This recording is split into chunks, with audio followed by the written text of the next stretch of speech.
Vous écoutez Transborder sur Jade FM à l'instant. Ah oui, d'ailleurs, retrouvez l'actualité de l'émission, les playlists des informations, les podcasts sur ma page Facebook Transborder. Comme ça, vous saurez quand je passe à l'antenne, puisque vous le savez, cette émission n'est pas régulière. Pardon, à l'instant, c'était la balade nord-irlandaise de Renaud, sortie en 1991 sur l'excellent album Marchand de cailloux, quoi qu'en dise Valérie qui n'aime pas Renaud. On va parler de littérature avec un de mes auteurs préférés, Robert McLean Wilson. Je dis auteur préféré, même si malheureusement, il n'a plus sorti de roman depuis 1996. Il officie désormais dans Charlie Hebdo, où il livre des reportages dans son style savoureux et plein d'humour. Alors, il sort son premier roman à 24 ans, en 88, un livre unanimement acclamé qui s'appelle Ripley Bogle. C'est la biographie romancée avec des éléments autobiographiques d'un SDF londonien, donc Ripley Bogle. Tout à la fois génial, mais aussi hautain et nonchalant, qui a érigé le mensonge en règle de vie. On pense à Orwell, dans la Dèche à Londres et à Paris, sauf que c'est un roman, pas un reportage d'exploration des bas-fonds londoniens, et c'est surtout truculent, drôle et brillant. Deuxième roman en 1996, et véritable chef-d'œuvre selon moi, Eureka Street, donc Eureka Street, roman foisonnant, plein d'humour noir, peuplé de personnages hauts en couleur, et là encore la période dite des Troubles. Donc, dans un Belfast livré aux menaces terroristes, les habitants d'Eureka Street tentent de vivre vaille que vaille. Alors, il y a Chucky, le gros protestant, qui multiplie les combines pour faire fortune, tandis que Jake le Cato, ancien dur au cœur d'artichaut, cumule les ruptures. Alors, parmi les combines pour faire fortune, il y en a une, c'est qu'il essaie de vendre des sextoys par correspondance, mais il n'en a qu'un. Et donc, en fait, il ne l'envoie pas. Sauf que les gens en payent. Ils ne reçoivent pas leur sextoy, mais ils n'osent pas se plaindre parce que ça foutrait un peu la honte de se plaindre de ne pas avoir reçu son sextoy. Alors autour d'eux, la vie de quartier perdure, chacun se battant pour avancer sans jamais oublier la fraternité. McLean Wilson crée ainsi une amitié a priori utopique entre des personnages catholiques et protestants qui s'aperçoivent qu'ils vivent la même oppression, non pas à cause de l'autre communauté, mais à cause de la pauvreté. Donc McLean Wilson déplace ainsi le conflit d'un point de vue communautaire à une lecture de classe, et donne ainsi une autre perspective de fin à ce conflit dont il écrit avec son humour noir. Les émeutes ressemblaient au vélo, on croit qu'on ne sait plus en faire, mais ça revient tout seul. Je me souviens d'un passage vertigineux où il décrit en moindre détail ce que fait un personnage qui va dans un magasin, une pâtisserie, il me semble. Il paye, il dit au revoir, il passe la porte et il cesse d'exister. Ce sont exactement les mots que McLean Wilson utilise, il cesse d'exister, pour décrire la mort de ce personnage dans un attentat à la bombe. Trivialité la plus totale de la scène, puis mots simples pour exprimer l'horreur soudaine, ça fut un vrai choc littéraire. Mais le roman est aussi très drôle et le personnage principal, c'est la ville de Belfast elle-même, avec ses fractures, ses murs érigés concrètement entre les communautés, sa noirceur, mais dont les habitants arrivent à se retrouver au pub. Alors il y a beaucoup de passages au pub dans ce livre, et à continuer à vivre malgré la guerre avec leur humour et leur humanisme. De sa ville où fut construit le Titanic, McLean Wilson écrit « Belfast est une ville qui a perdu son cœur. Une ville de chantier naval, de corderie, de filature. Elle ne construit plus de bateaux, elle ne fabrique plus de cordages et ne file plus qu'un mauvais coton. » Je vous recommande donc vivement les romans de Robert McLean Wilson et notamment Eureka Street. Tell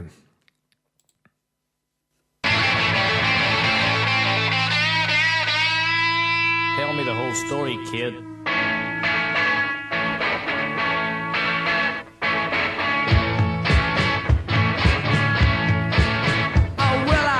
To be a cracked on you, I thought I need no one knew until a friend told me he'd seen you with another man.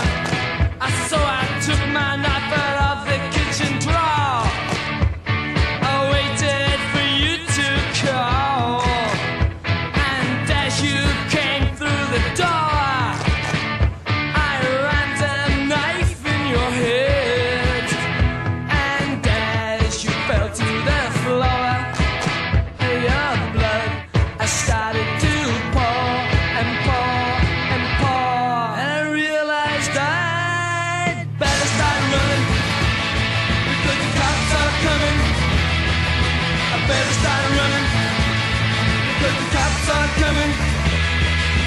better start running, gotta start running, better start running, 'cause the cops are coming.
fish starts running, girl starts running, better start running 'cause the cops are coming. The cops are coming.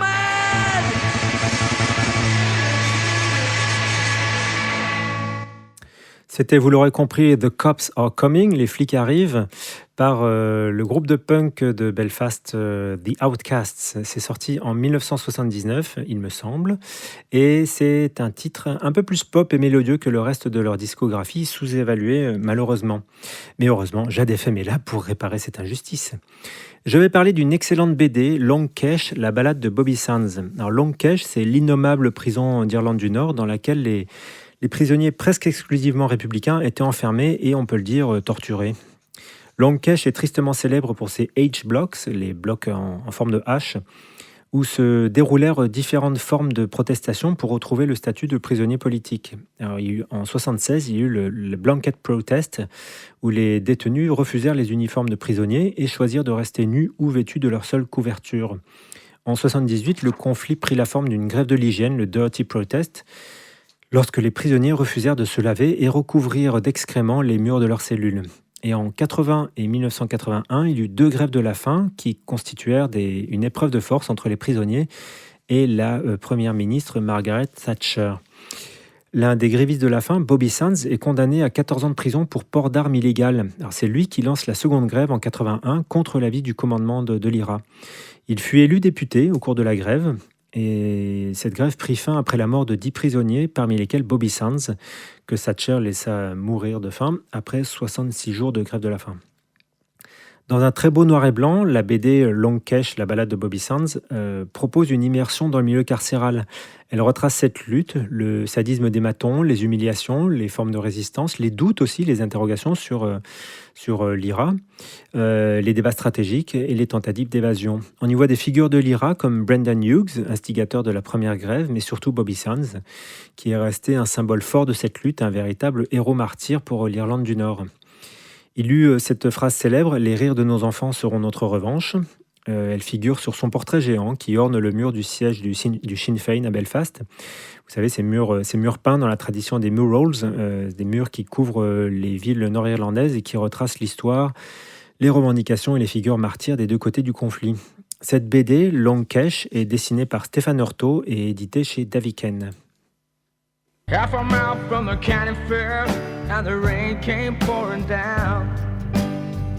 Me and Billy standing there with a silver half a crown. Hands are full of a fishing rod and the tackle on our backs. We just stood there getting wet with our backs against the fence. Oh, the water. Oh, the water. Oh, the water. Hope it don't rain all day. And it stung me to my soul. Stung me just like Jelly Roll. And it stung me. Yet it stung me to my soul. Stung me just like going home. Yet it stung me. And the rain let up and the sun came up and we were getting dry. Almost let a pickup truck nearly pass us by. So he jumped right in the driver grinned, and he dropped us up the road. Yeah, we looked at the swim, and we jumped right in, not to mention fishing poles. Oh, the water. Oh, the water. Oh, the water. Let it run all over me. Yeah, that stung me to my soul. Stung me just like Jelly Roll. Yeah, that stung me. Yeah, that stung me to my soul. Stung me just like going home. Yeah, that stung me.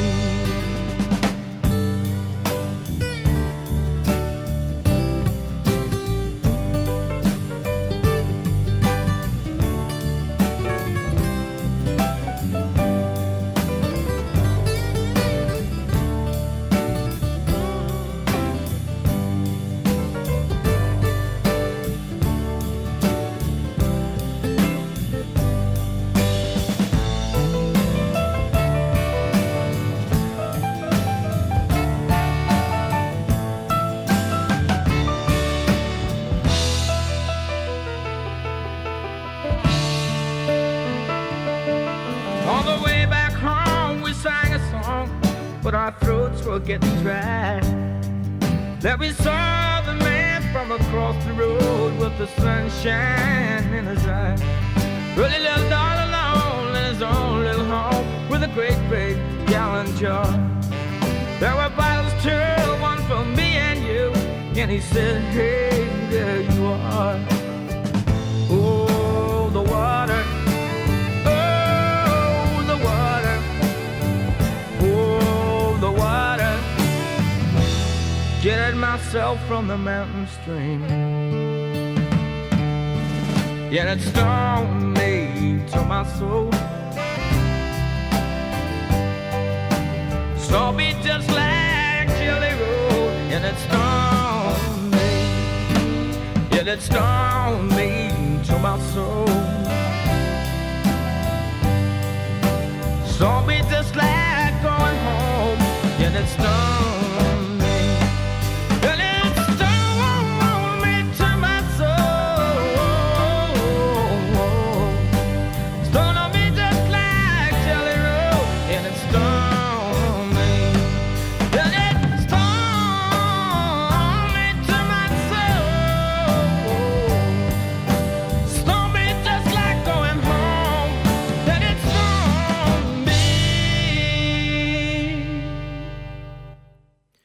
C'était le divin Van Morrison avec It Stoned Me. C'est sorti en 1970 sur son sublime album Moondog, à une époque où Van Morrison était allé vivre aux États-Unis à 2 pas de chez Dylan, à Woodstock. Album lumineux, Moondog est très influencé musicalement par la proximité dylanesque et surtout, je trouve, par The Band, le groupe qui accompagnait Dylan à l'époque et qui jouait dans sa cave chez lui.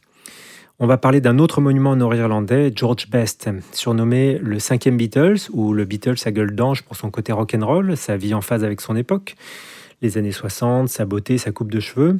George Best était un footballeur fabuleux, un des meilleurs de tous les temps. Né à Belfast, il est recruté à 15 ans par le grand Manchester United de l'époque, celui de Matt Busby. Champion d'Angleterre en 65 et 67, il mène United à la victoire en Coupe d'Europe des clubs champions en 68 et remporte la consécration suprême individuelle, le Ballon d'Or, cette année-là. Véritable pop star, Best mène une vie de bâton de chaise, oui, je sais, expression de vieux, pleine d'excès, alcool, fêtes, casino, dont il dira le fameux « J'ai claqué beaucoup d'argent dans l'alcool, les filles et les voitures de sport, le reste, je l'ai gaspillé ». À partir de 71, l'alcool, des performances en demi-teinte et le départ de Matt Busby pèsent trop. Il se fait virer de United à 27 ans, en 74, et tire une fin de carrière embarrassante entre les États-Unis, l'Angleterre ou Hong Kong. Best était aussi célèbre pour son sens de la réplique.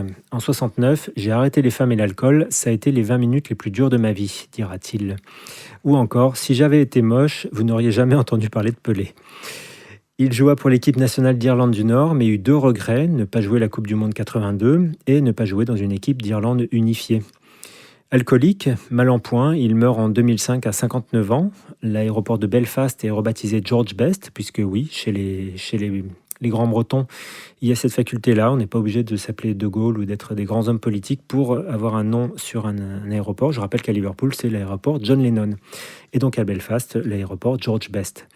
Ces funérailles donnent lieu à un rare moment de communion œcuménite en Irlande du Nord, rassemblant plus de 300 000 personnes, soit plus d'un 6e de la population nord-irlandaise, protestants et catholiques unis, accompagnant son cortège malgré la pluie lors de ses obsèques nationales au son d'une chanson des Beatles, The Long and Winding Road. Pour se remettre de tant d'émotions, petite pause musicale, alors non pas avec un groupe nord-irlandais, coquin que je suis, mais avec My Favorite Dress de The Wedding Present, un groupe de Manchester qui sortit un super album en 87, dont la pochette est ornée d'une photo de George Best dans son superbe maillot de Manchester United. À l'époque, c'était sans sponsor, c'était classe.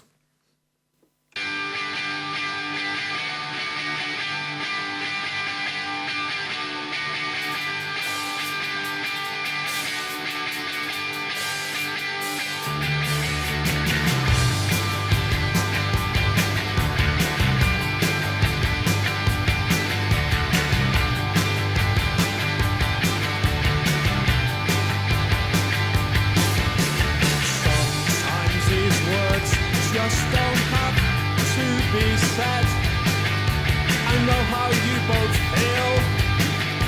The heart can rule the head.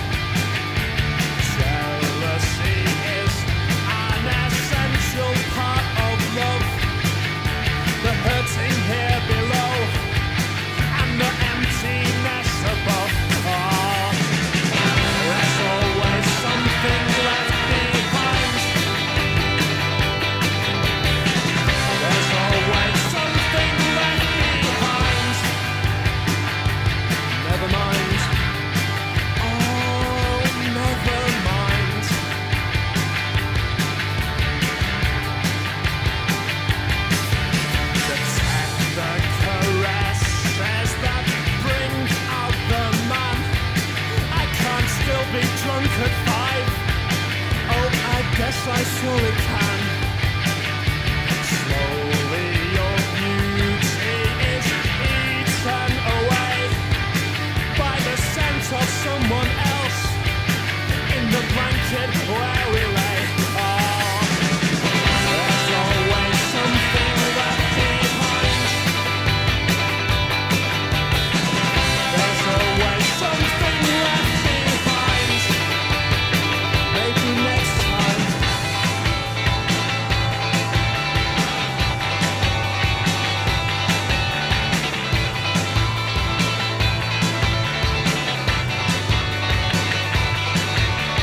Eaten meals, a lonely star, a welcome ride in a neighbor's car, a long walk home, the pouring rain. I fell asleep when you never came. Some rare delight in Manchester town. It took 6 hours before you let me down. To see it all in a drunken kiss, a stranger's hand on my favorite dress. Oh, that was my favorite dress, you know. That was my favorite dress.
Vous écoutez Jade FM 99,7 MHz en modulation de fréquence ou sur jadefm.fr. C'est l'émission Transborder consacrée cette fois-ci à l'Irlande du Nord.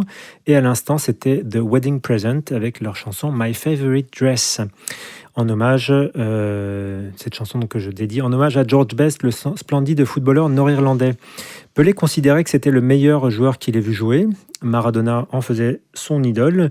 Il a d'ailleurs un slogan célèbre qui dit Maradona good, Pelé better, George best. Pour en savoir plus sur ce joueur, je vous conseille la très bonne BD George Best Twist and Shoot, sortie chez Delcourt dans la collection Coup de tête. Adaptation du roman Le 5e Beatles, du journaliste de l'équipe Vincent Duluc, grand connaisseur du football britannique. Cette BD est scénarisée par Chris, grand nom de la BD, et dessinée par Florence Calvez, avec un beau dessin précis évocateur de l'ambiance de l'époque. Elle y retrace fidèlement la carrière et la vie chaotique du prodige du ballon, sa gloire, sa pardon, sa descente aux enfers, en mêlant cette histoire avec les souvenirs touchants de l'auteur, sa découverte adolescente de l'Angleterre et le coup de foudre pour l'univers du football britannique. Une dernière chose à propos de football et pour illustrer les symboles identitaires dont je parlais tout à l'heure en Irlande du Nord. Quand vous vous baladez à Belfast ou Derry, attention aux couleurs ou aux maillots de foot que vous portez. Ou comme moi, vous risquez de vous faire jeter des pierres suivant le quartier dans lequel vous vous baladez. Le vert, par exemple, est synonyme de républicanisme, tandis que le bleu, blanc ou le rouge est lié aux loyalistes. La partition se retrouve aussi dans l'attachement au club de football que vous soutenez, y compris des clubs étrangers, notamment écossais, mais liés à l'histoire irlandaise. Par exemple, les Glasgow Celtics et leur maillot vert, ou le Liverpool Football Club, réputé historiquement proche de la diaspora irlandaise catholique, sont des marqueurs de cette communauté, tandis que les protestants soutiendront l'autre club de Glasgow, les Rangers, et leur maillot bleu. Les tensions sont tellement vives que dans certains pubs, il est interdit d'entrer si vous portez un maillot de foot pour éviter les problèmes. Allez, un peu de musique pour se détendre avec Kneecap.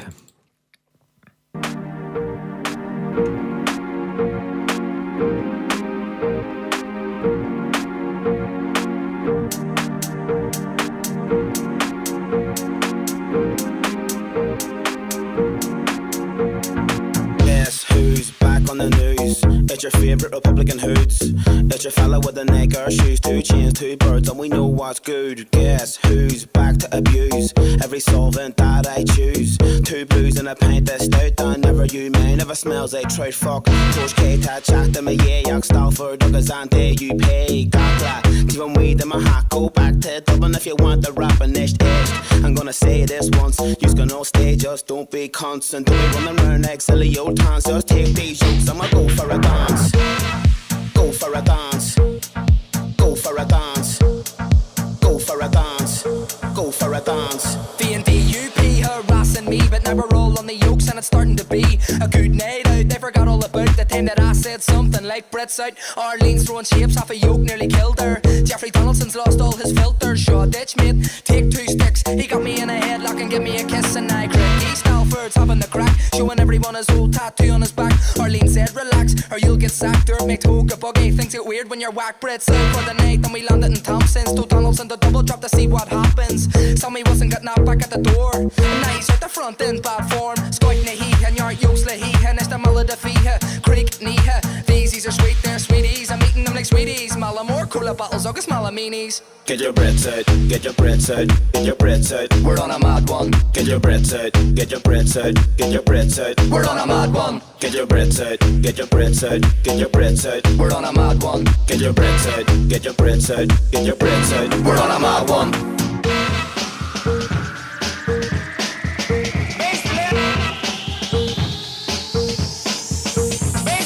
Shaking shock and things are getting crusty. Arlene or McClay and she's getting touchy. Must be just Miguel or the youth, cause she whispered in my ear I like to be choked in a boot right into her face, cause the room was spinning all over the place. I couldn't stand, couldn't sit, but I kept her written. And my best mate is a distinguished Brit. We're at the afters and it's a disaster. Concert talking politics, there's a lack of laughter. Sky getting out on the sofa, Arlene's chin Parlo off her head, she believes she sinned. Donaldson has started with his homophobic chat, so everyone has started on him, that's enough of that. Stalford's licking coke off a plate.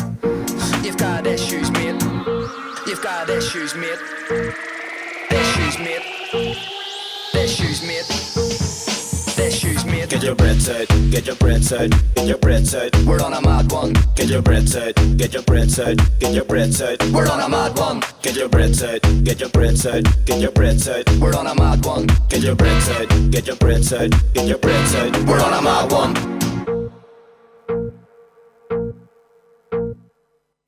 C'était Kneecap avec Get Your Brits Out, alors je le dis pas avec un aussi bel accent qu'eux, sorti en 2019, trio hip-hop de West Belfast mêlant anglais et irlandais gaélique. Les petites frappes de Kneecap portent des revendications sociales et politiques, notamment républicaines irlandaises, comme le titre Get Your Brits Out le laisse clairement entendre, mais toujours avec humour, satire, insolence et une bonne dose de swag. Ils ont sorti un second album cette année, ainsi qu'un docu-fictionné du même nom, Kneecap, qui porte sur l'histoire du groupe et leur engagement sur la défense de la langue irlandaise. Le film est prévu prochainement en salle, avec Michael Fassbender en vedette. On va écouter un autre groupe bien engagé lui aussi, les filles queer de Problems Pattern. Je crois que c'est ça, ouais, Problems Pattern. Si ça veut bien démarrer, voilà, ça va démarrer. Allez, c'est parti.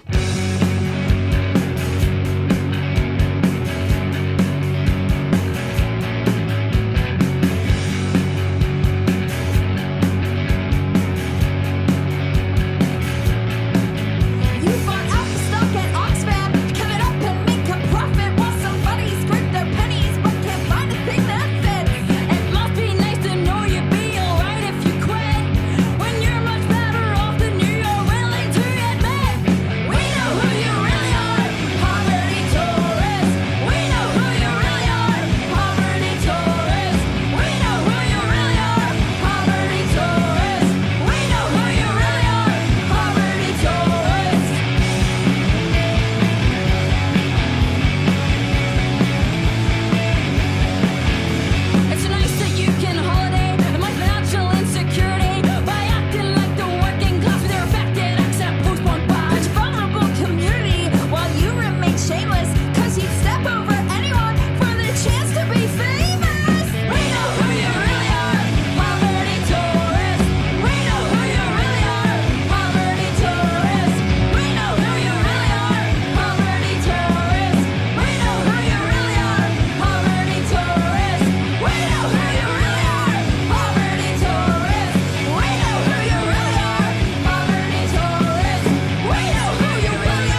C'était Problem Patterns avec leur titre Poverty Tourist, qui se moque des petits bourgeois qui font du tourisme de classe en adoptant les goûts des prolos et sans canaille, sans vivre réellement la vie des pauvres. Une version 21e siècle et punk du Common People de Pulp en quelque sorte. Groupe punk féministe créé en 2018, Problem Patterns précise, on joue du punk, c'est arrivé naturellement. Nous sommes simplement des filles qui aimons hurler dans une pièce, donc faire du punk était on ne peut plus naturel pour nous. Même si nous apprécions l'histoire musicale de cette ville, elle ne nous influence pas. Nous sommes punk dans le sens où nous parlons de ce qui a toujours intéressé les punks, la frustration. Nos paroles relatent toujours des expériences que nous avons vécues. Nous étions féministes avant de créer le groupe, c'est ainsi que nous sommes devenus amis. Nos morceaux parlent de l'avortement, des droits des femmes, mais nous ne nous asseyons pas en nous disant « nous allons écrire un morceau féministe ». Notre message est sérieux, mais il y a aussi beaucoup d'humour dans nos paroles. Le message passe sans doute mieux de cette manière. L'humour, décidément, comme fil rouge de la production culturelle nord-irlandaise. Alors, un dernier conseil littéraire, puisqu'il est 13h sur Jade FM, mais c'était convenu avec l'équipe, je garde l'antenne jusqu'à 18h. Un dernier conseil littéraire avant de nous quitter. 2 livres de l'excellent journaliste et écrivain Sorge Chalandon, qui couvrit pour Libé le conflit nord-irlandais. Il rencontra une figure de l'IRA, Dennis Donaldson, avec qui il deviendra ami. Et on apprendra plus tard que Donaldson était un indique des services de renseignement britanniques. Il fut assassiné par l'IRA en 2009 dans sa maison isolée du Donegal. Et Chalandon en tira 2 très bons livres, de 2 courts romans. Mon traître en 2008 et Retour à Killybegs en 2011. Et enfin, conseil télévisuel avec un documentaire sur Arte sur la réactivation du conflit, dont on a parlé quand même pas mal dans cette émission, à cause du Brexit, puisque le Brexit a remis sur la table la question de la frontière entre l'Irlande du Nord, donc Royaume-Uni hors Union européenne, et de la République d'Irlande, qui elle est restée en Union européenne. Avant le Brexit, il y avait quelque part une pacification, puisque n'ayant plus de frontières, les gens se disaient, on vit un peu sur la même île, on n'a pas besoin de passer une frontière. Et ça permettait de passer à autre chose et donc d'éventuellement envisager, peut-être pas une réunification, mais au moins vraiment une pacification entre l'Irlande du Nord et la République d'Irlande. Et donc ce documentaire s'appelle Irlande du Nord, la frontière de tous les dangers, disponible sur le site d'Arte. On arrive à la fin de cette émission. Je n'oublie pas que nous sommes le 7 novembre, c'est-à-dire la veille de l'anniversaire de ma petite. Donc bon anniversaire ma chérie. Cette émission fut un peu lourde en sujet, je l'avoue. On va se quitter avec de la musique électronique, le Tatapoum de Bicep. Le morceau s'appelle Glue. C'est sorti sur le réputé label Ninja Tune. On se quitte là-dessus. Prochaine émission Transborder, je ne sais pas quand, ni sur quel sujet. Je vous tiens au courant sur ma page Facebook Transborder. Bonjour chez vous, bisous.